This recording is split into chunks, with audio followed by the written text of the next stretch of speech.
નમસ્કાર, હું મંગલુભાઈ ભગત, સુરેન્દ્રનગર જિલ્લા કોંગ્રેસ ઉપપ્રમુખ. અત્યારે આપણે વોર્ડ નંબર 1ની અંદર ઊભા છીએ અને વોર્ડ નંબર 1ની જનતાએ છેલ્લા 20 વર્ષથી ભાજપની પેટીઓ હબબાવીને ભરી દીધેલી છે. એટલે મારે ઈવડાઈના નગરપાલિકાના સત્તાધીશો જે 20 વર્ષથી છે એમનું સતું કરવા માટે હું અત્યારે નગરપાલિકા વોર્ડ નંબર 1માં આવ્યો છું.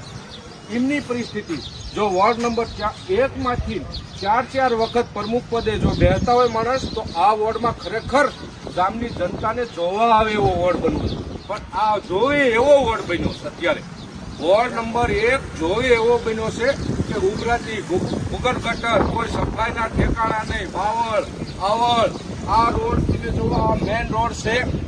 આ રોડ માટે લગભગ 10 વર્ષથી માણસો રજૂઆત કરે છે, પણ અમારા નગરપાલિકાના સત્તાધીશો જ્યાં એમને ભ્રષ્ટાચાર થાય એવું હોય એટલે એમને સણવાઈનો રોડ 80 લાખના ખર્ચે બનાવ્યો. કારણ કે અહીંયાથી ઉદ્યોગપતિએ 5-25 લાખ રૂપિયા એમને અંગત ફંડમાં આપ્યા હતા.